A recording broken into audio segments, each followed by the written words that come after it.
reformasi, berjiwa Pancasila beraksi, bertugas jaga demokrasi, dengan rekan kita awasi. Sukseskan pemilu, berdasarkan undang-undang. Sukseskan pemilu.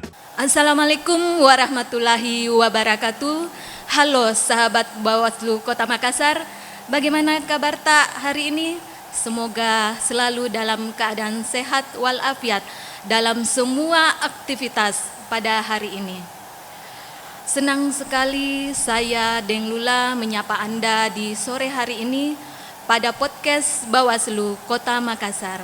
Dan pada hari ini kita akan membahas tema tentang tantangan dan potensi pengawasan pemilu di Kota Besar dari perspektif mantan penyelenggara pemilu. Dan saya akan membahas bersama narasumber kita hari ini, yaitu Ketua Bawaslu Provinsi DKI Jakarta periode 2018 sampai dengan 2023, Bapak Muhammad Jufri SOS, SH, MSI. Assalamualaikum warahmatullahi wabarakatuh, Pak. Waalaikumsalam. Bagaimana kabarnya hari ini? Alhamdulillah sehat. Alhamdulillah. Sahabat Bawaslu, tentunya kehadiran beliau di tengah-tengah kita akan memberikan kita ilmu, pengetahuan, dan cerita pengalaman berkaitan dengan pemilu dan pemilihan. Untuk mengenal lebih dekat dengan narasumber, berikut ini saya akan bacakan profil singkat beliau.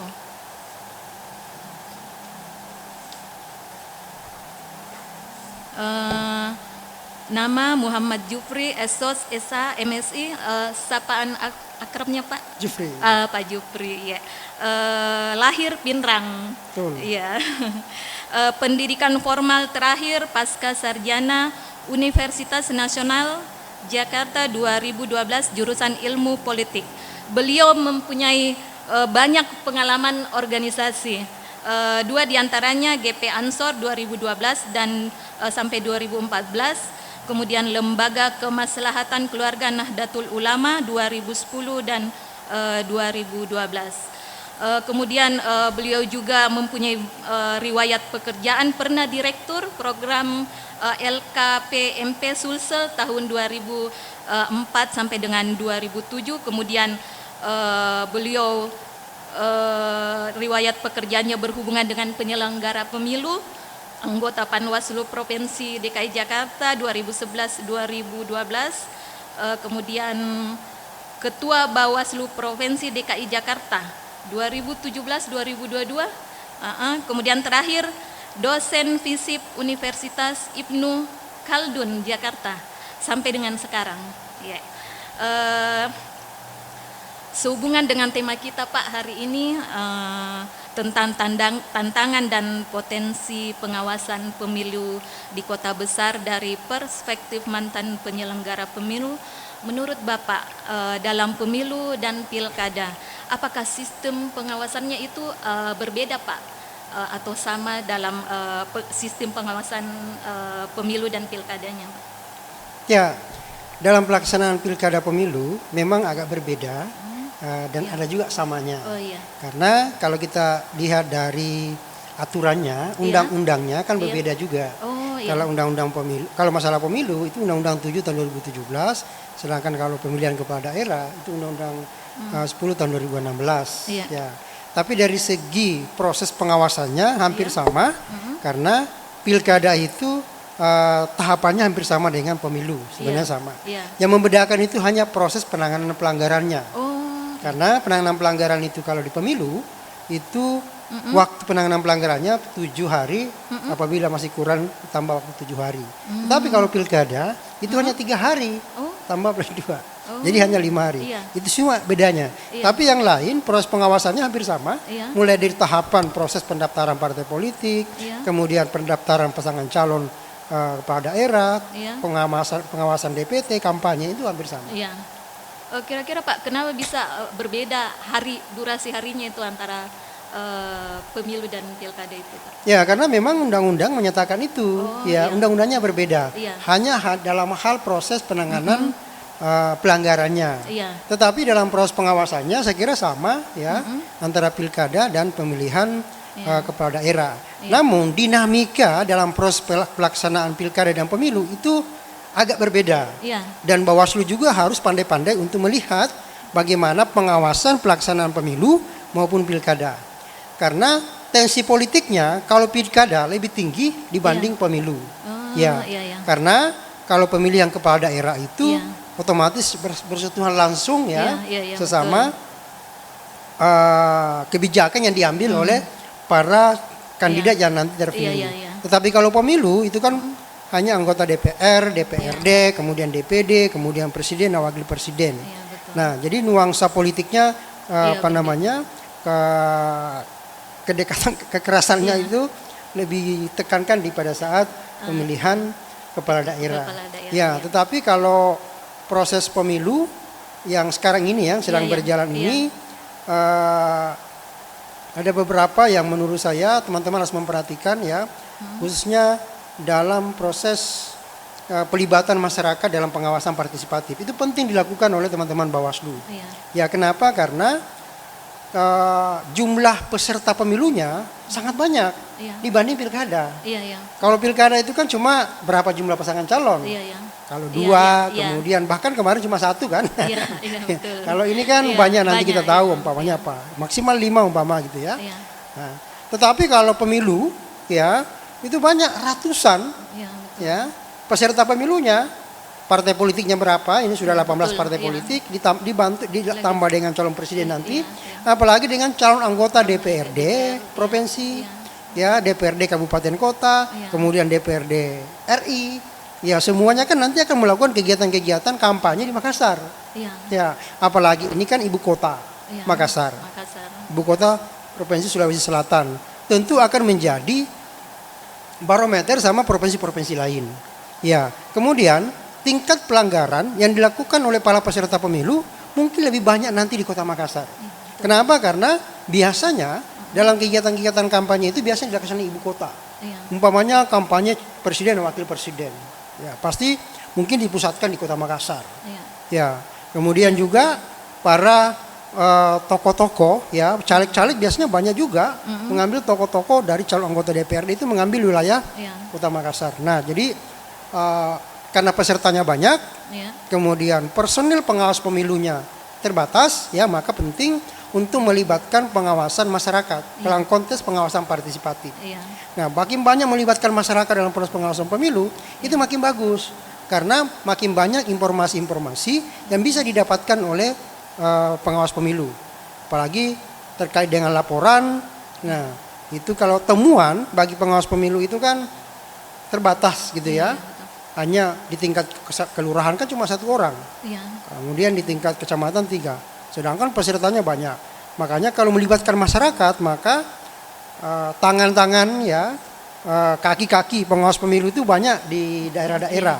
Apalagi Makassar ini kan banyak perguruan tinggi, jadi makin banyak melibatkan perguruan tinggi itu makin bagus. Ya, dulu saya waktu pemilihan gubernur di Provinsi DKI Jakarta itu pemilu juga yang kemarin itu saya melibatkan sekitar 34 perguruan tinggi. Ya, kemudian ada 5 ormas lembaga pemantau pemilu untuk mengawasi proses pelaksanaan pemilu. Ya, termasuk juga pemilihan kepala daerah. Sangat semoga juga di Bawaslu sini bisa cara-cara Bapak dulu menangani pengawasan.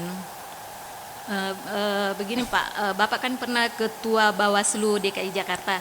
Kira-kira adakah kemiripan antara Jakarta dan Makassar dalam hal potensi pelanggaran pemilu? Ya, saya kira sama karena sama-sama ibu kota, gitu ya. Cuma kalau Jakarta ibu kota negara, tapi kalau Makassar ibu kota provinsi. Ya, dan tentu nanti akan pusat kegiatan tentu ada di kota Makassar. Ya, betul. Umpamanya nanti ada kegiatan-kegiatan partai politik, ya. Umpamanya kegiatan-kegiatan deklarasi biasanya dilaksanakan di kota Makassar. mendukung salah satu capres, gitu kan. Kemudian deklarasi para relawan-relawan, para pendukung-pendukung partai politik itu capres dan cawapres itu biasanya deklarasi di ibu kota. Ya, kegiatan-kegiatan itu bisa dipusatkan di kota. Nah, maka kemiripan antara ibu kota Jakarta dengan ibu kota Sulawesi Selatan di Makassar ini tentu akan fokus pengawasannya itu mirip-mirip gitu ya.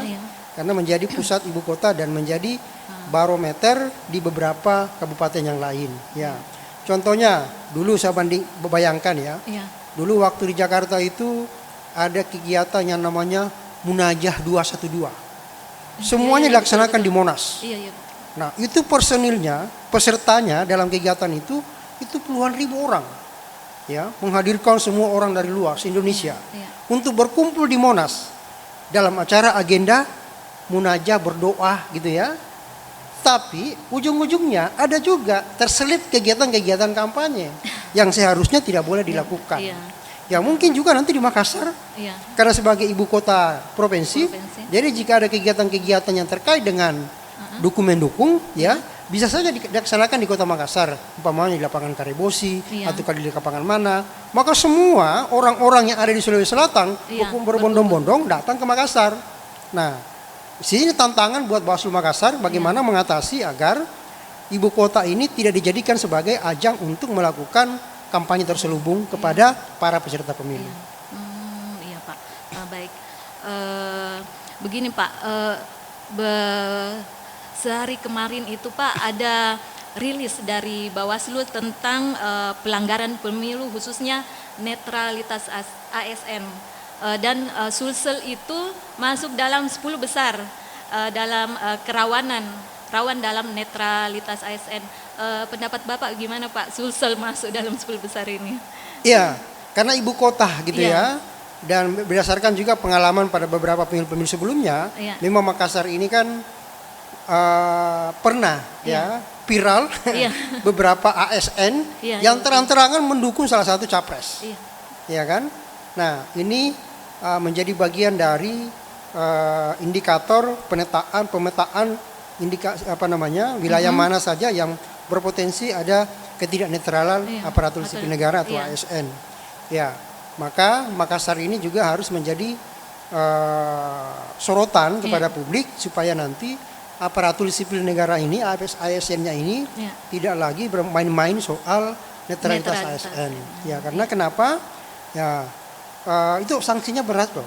Ya bagi ASN itu. Saya kira sudah diatur dalam undang-undang bagaimana jika aparatur sipil negara itu melakukan pelanggaran. Bahkan Bawaslu ini kan sudah melakukan deklarasi bekerja sama, ada komitmen bersama antara Mendagri dengan Kemenpan dan Bawaslu untuk menjaga netralitas ASN. Ada beberapa poin itu yang dilarang ya, karena sebenarnya penyebab terjadinya ketidaknetralan aparatur sipil negara itu pertama karena biasanya ada intervensi, ada tekanan dari atasan. Itu biasa. Yang kedua, penyebabnya juga itu karena ini menjadi penyakit kita di Indonesia. Bahwa apabila akan terjadi ajang pemilihan kepala daerah, maka banyak sekali dimanfaatkan aparatur sipil negara itu mendukung. Ya. Dan bahkan ada calon kepala daerah apalagi incumbent, kalau dia tidak memilih, tidak berpihak, maka bisa dicopot jabatannya. Itu kan sebenarnya nggak boleh, karena di undang-undang mengatakan bahwa ASN itu harus netral. Tapi ASN ini serba salah, tidak netral, kita netral tidak dapat jabatan. Kalau kita berpihak menang dapat jabatan, kalau kalah ya habis. Jadi bertarung dia, mendingan begitu katanya daripada kita diam saja tidak ada apa-apa juga. Ini sebenarnya nggak boleh. Ya karena yang namanya ASN itu harus netral. Nah untuk persoalan karir jabatan itu ya tergantung kapasitas dia. Kalau memang dia mampu untuk menjabati suatu jabatan tertentu, maka dia harus memperoleh jabatan itu dengan kemampuan mereka, bukan karena dia menjadi tim sukses kemarin gitu ya. Nah itu kan tidak boleh. Nah maka harus dijaga. Nah apalagi sekarang ini kan trennya sekarang ini kan ada media sosial. Nah, banyak sekali ASN ini yang tidak sadar gitu kan, begitu melike kegiatan-kegiatan para peserta pemilu. Ya. Kemudian dia ikut deklarasi Iya. pasangan calon. Itu kan tidak boleh. Nah, karena itu ada sanksi-sanksi yang sudah disiapkan oleh Kemendagri apabila ada aparatur sipil negara yang melakukan tidak netral dalam proses pemilu maupun kepala daerah. Oh iya. Kalau bisa saya tahu Pak, kira-kira strategi pencegahannya itu masalah netralitas ASN seperti dulu yang Bapak laksanakan waktu menjadi Ketua Bawaslu DKI Jakarta. Nah, apa yang dilakukan teman-teman Bawaslu dalam Iya. mencegah agar tidak terjadi pelanggaran ASN? Saya kira teman-teman Bawaslu itu perlu melakukan sosialisasi secara masif. Ya, mengundang sosialisasi bahkan mendeklarasikan bekerja sama dengan pemerintah daerah untuk bersama-sama untuk menjaga netralitas ASN. Itu penting. Kemudian yang kedua, perlu ada pendekatan emosional kepada atasannya, para kepala dinas, untuk menekan agar tidak mendukung salah satu peserta pemilu. Kemudian juga penting bagi teman-teman pengawas pemilu Kota Makassar ini, dia harus menjaga program-program bagi pemerintah daerah, ya. Jangan sampai ada program-program yang dirancang untuk mendukung salah satu peserta pemilu. Ini kan banyak kejadian seperti itu.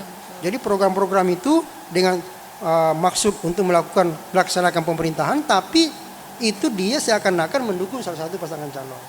Dan kemudian yang paling penting juga disampaikan kepada para aparatur sipil negara, khususnya kepada para kepala dinas itu, agar tidak membuat kebijakan atau kegiatan yang dapat menguntungkan peserta pemilu. Ya, umpamanya dia membuat keputusan kalau partai ini dibolehkan, partai ini tidak dibolehkan. Kalau ini dipersulit, ini tidak. Nah, hal seperti itu bisa merusak ya proses tatanan demokrasi dan sistem pemerintahan good government di salah satu daerah. Iya Pak, betul itu. Begini Pak, demi suksesnya pemilu pilkada tahun 2024, kira-kira strategi apa yang bisa diterapkan khususnya di Makassar ini Pak? Ya, saya kira teman-teman Makassar itu penting ya, berdasarkan tadi bahwa terkait dengan mensukseskan pemilu itu ya, maka yang paling pertama ditekankan itu adalah integritas ya bagi penyelenggara pemilu. Ya, kalau penyelenggara pemilu memiliki integritas mulai dari tingkat atas sampai ke tingkat bawah, maka proses pelaksanaan pemilu ini ya bisa terjalin dengan kualitas yang baik karena penyelenggaranya memiliki integritas. Maksudnya tidak memiliki integritas itu tidak masuk angin, gitu ya, dan melaksanakan tugasnya sesuai dengan koridor. Itu bagi penyelenggara pemilu. Kemudian untuk bagi peserta pemilu saya juga penting untuk memiliki integritas, etika dalam proses menjadi peserta pemilu. Artinya dia tidak boleh melakukan kegiatan-kegiatan yang melanggar. Nah, banyak sekali ini kan melakukan politik uang, melakukan intimidasi kepada masyarakat untuk memilih calon tertentu, melakukan hal-hal yang menurut saya merusak demokrasi kita, gitu ya, karena yang bagaimanapun juga yang namanya pemilu dan pilkada itu adalah dijunjung tinggi nilai integritas dan proses demokrasi yang lebih baik. Saya tadi Pak baca profil Bapak itu kan berasal dari Makassar Bugis ya. Bisa cerita sedikit Pak bagaimana Bapak bisa hijrah dari Makassar ke Jakarta dan memangku jabatan strategis di Jakarta? Ya, saya sebenarnya awalnya di Kota Makassar. Iya. Namun kan menjadi koordinator pemantau pemilu tahun 2004, 2009, 2004. Kemudian pilkada 2005, 2006. Nanti sekitar 2006, 2007, akhir bulan 2006 itu saya baru ke Jakarta. Nah, di situ saya terlibat sebagai pengawas pemantau pemilu di JPPR, menjadi sekretaris nasional, sekretaris ya untuk menjadi pemantau pemilu. Nah, setelah itu baru saya terlibat mendaftar menjadi pengawas pemilu.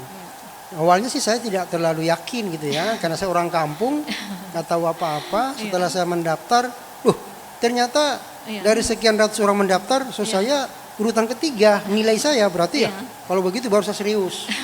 Gitu ya. Dan saya awalnya tidak menganggap bahwa kalau mendaftar itu kan harus ada orang di sana, dan saya nggak punya apa-apa. Ya saya orang kampung, namun karena saya punya pengalaman, mungkin ya dilihat dari pengalaman kepemiluan menjadi pemantau pemilu, sehingga saya dipercaya oleh Bawaslu RI untuk menjadi pengawas di Jakarta. Gitu ya. Dan tantangan yang saya hadapi ya banyak. Mungkin itu kelebihan saya karena saya bukan orang sana. Jadi saya nggak ada keluarga. Nggak ada keluarga, teman tidak begitu banyak, menjadi calon legislatif, calon bupati. Jadi apapun yang melanggar, tidak ada beban saya untuk menindaknya. Jadi nggak pandang bulu, nggak ada beban. Ya, kalaupun ada yang telepon saya nggak kenal, gitu ya. Tapi kalau kita tantangan bagi penyelenggara pemilu itu, pengawas pemilu itu, kita melakukan penindakan, ada hubungan keluarga, ada pertemanan, serba salah gitu ya. Tapi saya harusnya menjunjung tinggi profesionalisme, itu yang penting. Mau siapapun kalau melanggar, makanya tidak ditindak gitu ya. Makanya sebagai penyelenggara pemilu itu ya penting, walaupun ada teman, ada keluarga, tapi disampaikan pencegahan supaya tidak dilakukan pelanggaran. Kalau saya di Jakarta karena nggak ada beban, ya pelanggarannya pun harus saya tindak, gitu kan? Kan Makassar dikenal dengan pemberani, Pak. Sebelum mengakhiri podcast kita hari ini, saya bisa minta closing statement dari Bapak. Oke. Para pemirsa, sahabat-sahabat Bawaslu Kota Makassar, ya, para pendengar, saya kira bagi pemilih untuk menjadi pemilih yang baik, menjadi untuk membantu pengawas pemilu, minta kepada seluruh masyarakat Kota Makassar untuk berpartisipasi dalam proses pemilu. Ya, silahkan laporkan dugaan pelanggaran kepada Bawaslu. Ini bagian dari proses pengawasan partisipatif. Makin banyak laporan dari masyarakat, makin kualitas demokrasi kita untuk menindak pelanggaran itu makin bagus. Saya kira itu. Ya, luar biasa Pak bincang-bincang kita pada hari ini. Kami banyak mendapat ilmu, pengetahuan, kemudian cerita dan pengalaman dari Bapak. Untuk itu kami mengucapkan terima kasih Bapak berkenan menjadi narasumber podcast di Bawaslu Kota Makassar. Sahabat Bawaslu Kota Makassar, demikianlah kebersamaan kita dengan narasumber pada sore hari ini. Saya Deng Lula beserta kru yang bertugas sore hari ini mengucapkan terima kasih atas perhatian Anda. Mari kita tutup acara ini dengan tagline Bawaslu. Bersama rakyat awasi pemilu, bersama Bawaslu tegakkan keadilan pemilu.